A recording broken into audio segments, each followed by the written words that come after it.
Oh, hi guys. All right. James, Rampant Lion Reviews. Oh, PABrewNews. On my video, this will be the fourth and final tasting at Glasstown Brewing Company. All right. Established in 2013 in Millville, New Jersey. And this is Stout with no name. I've been to a brewery with the Stout with no name. All right, and this comes in at a whopping 10% alcohol by volume. So a nice sessionable beer. Yeah. A Harry Meadows Session Ale. Exactly. Yeah, a Harry Meadows Session Ale, this one. So invigorate some legs. Yeah. So yeah, lovely dark ebony rosewood colour, as you're always going to get.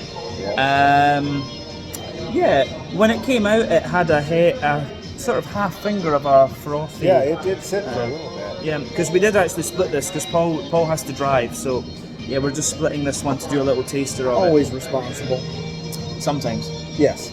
Yeah. Always sometimes. Yeah, but yeah, lovely dark ebony rosewood colour. Not too much visible carbonation. No. Yeah, she did get a chance to warm up to get a better nuance to it, so hopefully now it does have a little bit of more visibility in my glass, but it just like you said, mahogany, ebony, rosewood. Black as night, basically. Yeah, right down the center, no light showing. Okay. Nose, I guess. Yep. Oh, that smells proper old school. It's roasty, roasty, roasty. This is a proper old school RIS. It's an interesting smell because I'm getting spicy, earthy roast. Boom, boom, boom. I mean, for me, like, I get this. You know how with some of these old RISs, you get the big oily, like sweaty, high cocoa chocolate. That's what I'm getting out of this one. I bet you, if you age this a little bit, you're gonna start getting black cherry. I mean, yeah, for me, the backbone of this beer, roasty, toasty, well-fire bread crust, but not too prominent. Bit of rye bread. The rest of it is like this kind of like sludgy chocolate mud cake sort of note. Wee touch of nuttiness in there. Oh yeah. Wee bit of woodiness. Kind of like that walnut husk kind of thing. Without being barrel aged though, it's got that kind of walnut husk, a little bit of char smoke. Yeah, absolutely. There is a strong kind of like spiciness to it, so like an earthy spiciness. I don't know if they threw some of that Hallertauer or something in this, or the Zaz in there just as a backing, but it has a very sharp spiciness in the background. In American Imperial Stouts, a really popular hop to use is Galena. Galena, yeah. And it wouldn't surprise me if that was in here, actually. I mean, for me, on the fruit, you do get a bit of earthy. I want to see there's Galena in here, or maybe like, you know, Tomahawk or something like Warrior. This. Warrior is one that I've probably had lots of times but just haven't thought about in a long time. Tomahawk, Warrior, Magnum. Magnum, yeah, that would make sense. Magnum and Galena together would make sense in this as well. So it's a bit earthy on the hoppy side of things, a little bit herbal. You do get floral and grassy notes out of this still, I think.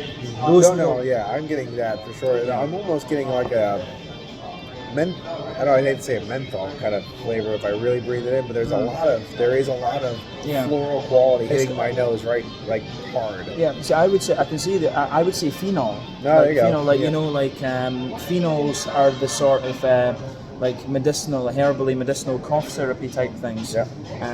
So yeah, it has got a wee bit of hoppy character to it. I think the ethanol alcohols and the phenols, they're coming through for that 10. Oh yeah. They're hitting you right in the nose. Yeah. They're bringing all that with it. Yeah. I do get the sort of treacly note out of it, molasses as it's called in the States. A bit of a leathery brown sugar. So to me, the two things you can do with stouts is you can either give them a longer wort boil or you can double or triple up the mash if you want to. That's the two things you can do to make these beers really complex. Just feeling this in the glass, it feels dense, so double mash wouldn't surprise me. But then again, when I smell it... That's going to be dictated by the taste too, because if the body's not, then probably not. Yeah, we'll need to see about that, but I do get quite a bit of leathery brown sugar as well in the nose, and that usually indicates a longer wort boil. Cool.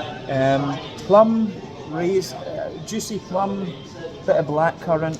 I was thinking like black currant, black cherry kind of vibe. Yeah. See, I've said, cherries I'm not overly familiar with. I very rarely use cherry as a descriptor just because I never really liked cherries before. Yeah. But that's just me. So I always think like sharp blackberry or juicy blackcurrant kind of thing. I have a feeling like if you age one of these cans or bottles for a while, it would just shine black cherry in a very short amount of time. I think it'd be very nice to age this one. Yeah? Yeah. Well, let's get into it. Yeah, so the Stout with no name, 10% ABV. Slanja. Cheers.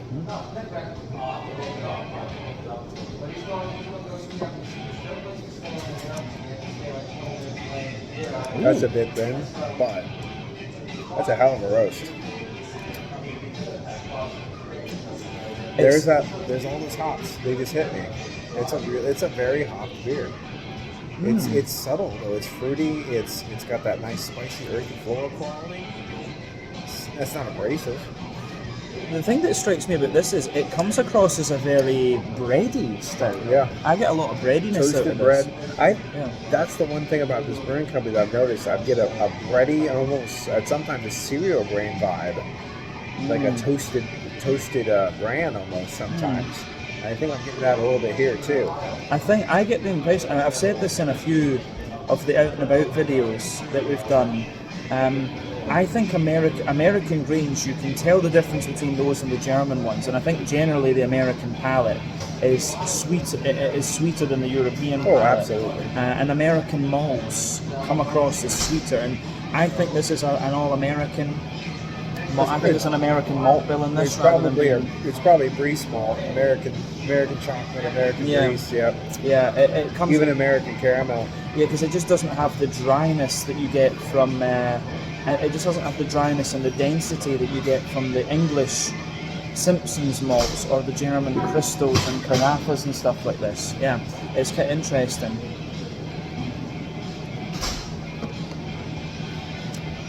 But I mean, bread crust for me, it's one of these ones that really builds into the aftertaste. Because I like that about your reviews actually. You didn't get, and you think about you talk about the aftertaste quite a lot. So yeah, roasty, well-fired bread crust in the base, like quite a sort of fluffier, brown rye bready type flavour. Bit of charred chocolate on top of that. Maybe a bit of a more, further forward on that middle third of the palate, you get a little more of like a 60-70% cocoa chocolate. Brown sugar on top of that. I don't think from the flavoured double mash or a particularly long wort boil. The body's not there either. That's it. It is a bit thin. It's not super roasted. I'm going back to that charred bits of a brownie though. Going back to that. Oh yeah. A little charred bit of a brownie. In the aftertaste, yeah. If the body was picked up a bit and there was a hint of sweetness in there that was a little bit more apparent, or the roast was actually kicked up, I think this would be a stonker. Like this would be something. Put a bit of like oat in it or something like that and just thicken it up a wee bit. Or a bit of wheat as well would do the trick. Or smoke this. Smoked malts. Could you a smoked stout? I think this would be a great smoked stout. Yeah. The brown sugary notes, a bit drier and more leathery into the aftertaste, a bit toasty. You do get that little bit of concentrated sweetness in the dead centre of your tongue. That dissipates pretty quick though, but that char is very apparent. It's not overwhelming, but right behind that char comes this cavalcade of that floral hop. It comes through, and again, not overwhelming. I kind of wish all these beers would shout at me a little bit more. They're not shouting at me as much as I would like a beer to shout at me sometimes. But this one I would consider the most balanced beer we've had so far. That's fair. Yeah. Everything works on each other. Pretty like it seems like one note, even though there's different notes. It just seems like one string of notes rather, instead of different people talking at the same time. You know what I mean? Like it's like, wow, okay. Yeah, this one's maybe got the nicest journey out of them. If we all the different pitches that are going down, it just seems like everything's cohesive, Joe, and it's working together. So, but it does seem like these guys are kind of playing around with their recipes a bit more than other breweries might. It does seem like that's what they're doing, I would say. Yeah, this doesn't seem as textbook as maybe a normal one. I just think we just need to up the body, up the char, and hit it with a little sweetness. Oh, it could work. I think we covered the malty side of the beer. You get a bit of yeastiness out of this one, which is like a more dense brown bready note. Yeah, I'm really glad there isn't a nuance of banana in this. Sometimes I've been finding a lot of brewing companies, even no matter what style there is, it almost like they have a house yeast that's starting to go bad or stressed or something like that, or they're just using a generic yeast for everything, and you're starting to get that hint of banana no matter what style it is. And I'm glad this is in here because it finishes semi-dry and floral, but it doesn't creep up on you then as a different tonality. It stays that way. I mean, in the you do get a bit of hoppiness out of this too. I mean, earthy at the back, herbal and woody as you come further forward. A little bit floral on the front corners of your tongue, a bit grassy. You get a little bit of a tannic tonality on the sides of your palate, and that's why it almost seems like that, a little bit of almost a walnut husk nuttiness, because you get that woody tannic tonality mixing with those floral hops. With this one as well, you get, on the fruity side of things, you get a bit of like a raisiny blackberry sharpness in the beginning. Then you get like a more juicy plum, fig, blackcurrant. It gives you all the flavours you'd expect. I think when you take this beer in at the start, it feels like a really old school. You know, like one of these, if you go back before all the craft beer wave, if you can call it that, it feels like a really old school. You know what it reminds me of actually? It's Sinnebrikov Imperial Porter from Finland. It kind of reminds me of that a little bit actually. This beer really reminds me of that. It's like one of these really old school imperial styles, and I think it's nice in that. This is, out of the beers we've tried, it's either this one or the Kulsh, I think, that have been my favourite here. Yeah, I think that's fair. I like this one because it does have that kind of simplicity to it, but that old school right to it. The Kolsch is actually really nice, and this was really nice. I think I have to go with you on that one. This is the most authentic out of all of them as well. The Kolsch was a very nice kind of take on a traditional style. This is a traditional take on a traditional style. It just needs amped up. Yeah, no, that's fair. I think mouthfeel wise, top end to mid-bodied. Yeah, as Paul said, put a bit of oat or a bit of wheat in this just to thicken it out, and I think they're on to a winner with this. Yeah, not too much of either, because you don't want to kind of cover those. Sometimes people go nuts with them, and then you notice you have this note of oat that's kind of covering all those nuances. So even like a Special K, wheat's probably the better choice. The wheat's a cleaner body filler too. Yeah. I mean, you could even use different rice strains to give a clean taste and then dock up your body as well. So that'd work. Yeah. IBU wise, I think it's maybe about 70-ish, 80-ish, somewhere in there. It is a firmly hot beer, but it doesn't showcase it in a way that would be offensive. I think everything's plays very well together with this beer. Yeah. Fruity wise, there's a little bit of sharpness to it, very slight touch of phenol. The malt base roasty underneath, smooth in the middle, bit of a dry sweetness on top. I think if we had this beer cold, and I think we had it like immediately, I think we would have found the ABV more apparent than what it is now. We let this beer breathe, and if you don't, I think it's going to be harder for you to just enjoy it for what it is. You have to let it breathe, get that out, the phenols out there, those stuff like that. But after that, it kind of goes down. I don't know, it kind of goes down like a drop. You know what I mean? Boom. Yeah. Which is funny because it's 10%.